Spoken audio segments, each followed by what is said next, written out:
My name is Ellis, and I am a maintenance engineer working at the Cardiff and Vale University Health Board. As maintenance engineers, our role is to install, repair, and maintain mechanical equipment within the hospitals and other healthcare settings.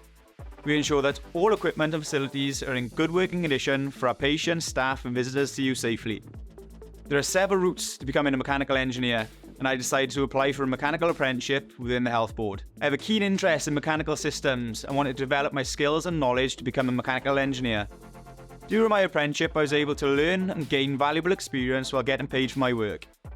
My daily workload varies greatly, and each day is unique. During my work, I can deal with heating, ventilation, air conditioning, hot water systems, steam systems, and various critical plant to provide a service to the staff and patients. The UHB is extremely supportive of developing its staff, and I look forward to expanding and further my career within the health board. I work in a great team where everyone is supportive and approachable. We all learn from one another and offer help and assistance wherever possible. I stay in my current role because I enjoy the different challenges that the role brings. I like the variety of tasks and the people around me. 3 words I'd use to describe my workplace: challenging, creative, and rewarding. We are the NHS. Choose estates. Mechanical engineering.